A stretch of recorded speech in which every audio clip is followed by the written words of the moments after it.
Super 8-ൽ ഇന്ന് west ഇൻഡീസും USA-യുമാണ് നേർക്കുനേർ വന്നത്. രണ്ടും മികച്ച ടീമാണ്. USA ഇപ്രാവശ്യം പാകിസ്ഥാനെ വരെ തോൽപ്പിച്ച ടീമാണ്. അതുകൊണ്ട് കളി ആവേശകരമായിരുന്നു. അപ്പോൾ ഇന്നത്തെ വെസ്റ്റ് ഇൻഡീസ് അമേരിക്ക മാച്ചിനെ പറ്റിയാണ് നമ്മൾ ഈ ഒരു വീഡിയോയിൽ നോക്കുന്നത്. ഇത്തരം ക്രിക്കറ്റ് ന്യൂസിന് വേണ്ടി ഈ ചാനൽ മറക്കാതെ സബ്സ്ക്രൈബ് ചെയ്യൂ.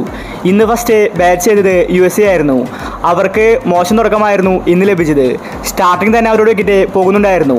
വെസ്റ്റ് ഇൻഡീസ് കൃത്യമായ ഇടവേളകളിൽ വിക്കറ്റ് നേടി. 88 റൺസ് ആകുമ്പോഴേക്കും USA ടീമിന്റെ 6 വിക്കറ്റ് പോയിട്ടുണ്ടായിരുന്നു. എന്നാലും അവർ കളി വിട്ടുകൊടുക്കാൻ ഒരുക്കമല്ലായിരുന്നു. പരമാവധി USA പിടിച്ചു നിന്നു.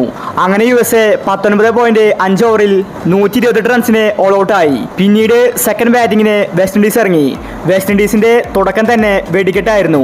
ഷായ് ഹോപ്പ് മികച്ച ബാറ്റിംഗ് ആണ് കാഴ്ചവെച്ചത്. എന്നാൽ ചാൾസിന് അധിക നേരം പിടിച്ചു നിൽക്കാൻ സാധിച്ചില്ല. 15 റൺസിൽ താരം പുറത്തായി. പിന്നീട് വന്നത് നിക്കോളാസ് പൂരനായിരുന്നു. പൂരന് ബാറ്റിംഗ് കൊടുക്കാതെ ഷായ് ഹോപ്പ് അടിച്ചു കളിച്ചു. 82 റൺസാണ് താരം അടിച്ചു കൂട്ടിയത്.